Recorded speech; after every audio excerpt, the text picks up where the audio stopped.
வணக்கம் வருங்கால ஃபார்மசிஸ்ட்களே. MRP pharmacist எக்ஸாமுக்காக எனர்ஜெட்டிக்கா படிச்சிட்டு இருக்கிற என் சின்சியர் ஸ்டூடெண்ட்ஸ் எல்லாருக்கும் இன்னைக்கு செஷன்ல ஒரு வெயிட்டான டாபிக். இன்னைக்கு லா சப்ஜெக்ட்ல நாம பார்க்க போற act clinical establishment act and rules, மருத்துவ நிறுவனங்கள் சட்டம். சுருக்கமா சொல்லணும்னா, ஒரு கிளினிக்கோ ஆஸ்பத்திரியோ நடத்தணும்னா யார்கிட்ட போய் ரெஜிஸ்டர் பண்றது, அதுக்கான அத்தாரிட்டி யார் யார், இத பத்தி தான் இந்த ஆக்ட். இதுல நேஷனல், ஸ்டேட், டிஸ்ட்ரிக்ட்னு 3 லெவல் ஆட்கள் வருவாங்க. அதையெல்லாம் உட்கார்ந்து மொட்டை மனப்பாடம் பண்ண வேண்டாம். உங்களுக்காகவே லாஜிக் ஷார்ட்கட்ஸ் அண்ட் ட்ரிக்ஸ் வச்சு ஒரு ஸ்பெஷல் கதையா நான் கொண்டு வந்திருக்கேன். பேனாவை எடுத்துக்கங்க, கிளாஸ்க்குள்ள போவோம். முதலாவதா இம்பார்ட்டன்ட் டேட்ஸ், அதாவது முக்கிய வருடங்கள். இதுக்கு பிப்ரவரி டு மார்ச் அப்படின்ற ட்ரிக். ஆக்ட் பாஸ்ட், அதாவது சட்டம் பாஸ் ஆன வருடம் 18th ஆகஸ்ட் 2010. இதுக்கு ட்ரிக் பாருங்க. கிளினிக்னாலே டாக்டர்ஸை எப்ப பார்க்க போவோம்? காலையில 10 மணிலிருந்து ஈவினிங் ஆச்சுனா 18 மணி, அதாவது 6 pmக்கு, அதாவது ஆகஸ்ட் 18th 2010. ஆக்ட் நோட்டிஃபைடு, அதாவது அறிவிக்கப்பட்ட நாள். சட்டம் பாஸான 2010ல இருந்து சுமார் 2 வருஷம் கழிச்சு ரொம்ப ரேரான ஒரு நாளான பிப்ரவரி கடைசி நாள், அதாவது 28 பிப்ரவரி 2012 கேம் இன்டு ஃபோர்ஸ், சட்டம் அமலுக்கு வந்தது. எம்ஆர்பி எக்ஸாம்ல கேட்பாங்க. இப்போ இதுக்கான ட்ரிக்க சொல்லவா? 2012 பிப்ரவரி 28 அன்னைக்கு நோட்டிஃபை பண்றாங்களா, அப்போ அடுத்த நாளே சட்டம் அமலுக்கு வந்துருண்டா பாஸ், அதாவது 1st மார்ச் 2012. ஈஸியா மைண்ட்ல ஒட்டிக்கிச்சா? Feb 28 நோட்டிஃபைட், March 1 இன் ஃபோர்ஸ். ரூல்ஸ், அதாவது விதிகள் வந்தது. இதுவும் அதே வருஷம் கொஞ்ச நாள் கழிச்சு 23rd மே 2012. 2023ன்னு ரைமிங்கா சொல்லி வச்சுக்கங்க. 2012 மே 23.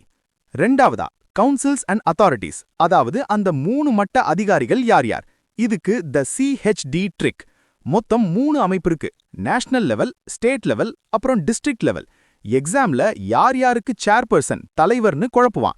முதல்ல நான் கீழ இருந்து, அதாவது டிஸ்ட்ரிக்ட்ல இருந்து ஸ்டார்ட் பண்றேன், கவனிங்க. லெவல் 3 டிஸ்ட்ரிக்ட் ரெஜிஸ்டரிங் அத்தாரிட்டி, மாவட்ட அமைப்பு. ஒரு மாவட்டத்துல ஆஸ்பத்திரிய பதிவு பண்ற அமைப்பு இது, செட்டப் பை ஸ்டேட் கவர்மெண்ட். தலைவர், உங்க ஊருக்கே பெரிய அதிகாரி யாரு? கலெக்டர். மாவட்டத்துக்கு கெத்து நம்ம டிஸ்ட்ரிக்ட் கலெக்டர் தான் சேர்பர்சன். கன்வீனர், அவருக்கு கீழ மெடிக்கல் வேலைகளை செக் பண்ண ஒரு டாக்டர் வேணுமே, அவர்தான் DHO, அதாவது டிஸ்ட்ரிக்ட் ஹெல்த் ஆஃபீசர். இதர மெம்பர்கள், இவங்க கூட சேர்த்து 3 மெம்பர்ஸ் மத்திய அரசால் நியமிக்கப்படுவாங்க.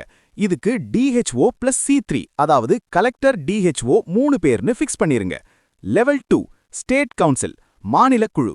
தலைவர், ஒரு மாநிலம்னு வரும்போது மினிஸ்டர் கீழ வர்ற முதலாவது IAS அதிகாரி தான் சேர்மன். அவர்தான் செக்ரட்டரி ஆஃப் ஹெல்த், சுகாதாரத்துறை செயலாளர், எக்ஸ் அஃபீஷியோ சேர்மன். உறுப்பினர் செயலாளர், நம்ம ஹெல்த் டிபார்ட்மெண்டோட டைரக்டர் ஆஃப் ஹெல்த் சர்வீசஸ் தான் செக்ரட்டரி. அப்புறம் மீதி இருக்கிற ஆயுஷ் டைரக்டர்ஸ் எல்லாம் தானாகவே, அதாவது எக்ஸ் அஃபீஷியோவா மெம்பர் ஆயிடுவாங்க.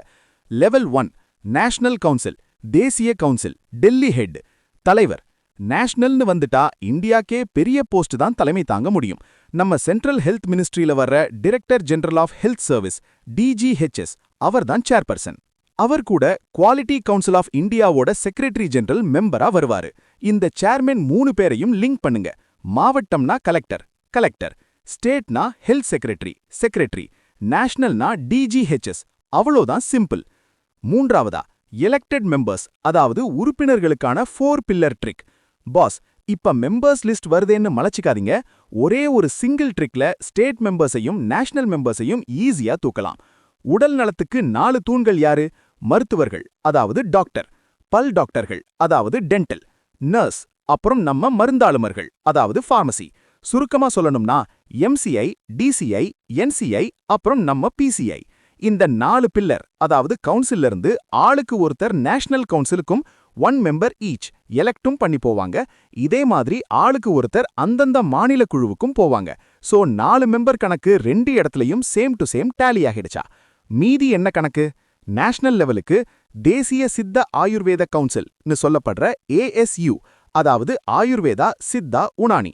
சென்ட்ரல் கவுன்சில் ஆஃப் இந்தியன் மெடிசன்ல இருந்து 3 பேர், அதில் தொடர்புடைய சங்கத்திலிருந்து 1 நாமினேட்டட். அதுபோக பச்சை தண்ணியில மருத்துவம் பார்க்குற ஹோமியோபதியிலிருந்து ஒருத்தர், டாக்டர்கள் சங்கம் IMAல இருந்து ஒருத்தர், பாராமெடிக்கல் ஆளு, அப்புறம் நம்ம தரம் எப்பவுமே BISன்னு சொல்ற BISல இருந்து ஒருத்தர். நுகர்வோர்கள், அதாவது மக்களுக்காக நுகர்வோர் குழுலிருந்து கவர்மெண்ட் ஒரு 2 பேரை நாமினேட் செய்வாங்க. ஸ்டேட் கவுன்சிலோட மீதி கணக்கென்ன? ஸ்டேட் யூனியன் அமைப்பால் எலெக்ட் செய்யப்படும் 3 பேர், மாநில டாக்டர்கள் சங்கம் IMA ஒருத்தர், ஒரு பாராமெடிக்கல் ஆளு, கடைசியா 2 என்ஜிஓஸ் அப்புறம் consumer group, state level consumer group நபர்கள். பார்த்தீங்களா, ஒரு ஆர்கனைசேஷனோட கவுண்ட நாம லாஜிக்கலா ஒரு கதையா எவ்வளவு அசால்ட்டா ஃபிக்ஸ் பண்ணிட்டோம். பிப்ரவரி மாசம் கடைசில ரூல் வந்தா அடுத்த நாளே ஆக்ட் பவர். மார்ச் 1 யாரு கெத்து? டிஸ்ட்ரிக்ட்டுக்கு கலெக்டர், ஸ்டேட்டுக்கு ஹெல்த் செக்ரட்டரி, நேஷனலுக்கு டிஜிஹெச்எஸ் கெத்து. 4 பில்லர் யாரு? மெடிக்கல், டென்டல், நர்சிங், அப்புறம் நம்ம ஃபார்மசி. எம்ஆர்பி, அதாவது ஃபார்மசிஸ்ட் எக்ஸாம்ல என்ன கேள்வி கேட்டாலும் அப்படியே சிக்ஸர் அடிங்க பாஸ். இப்போ ரொம்ப ரொம்ப முக்கியமான விஷயம், இந்த மொத்த கிளாஸுக்கான முழுமையான ஸ்டடி நோட்ஸ் பிடிஎஃப் லிங்க்கும் உங்களை நீங்களே டெஸ்ட் பண்ணிக்க நிறைய எம்சிக்யூ பிராக்டிஸ் கொஸ்டின்ஸுக்கான லிங்க்கும் இந்த வீடியோவோட டிஸ்கிரிப்ஷன்ல கொடுத்திருக்கேன்.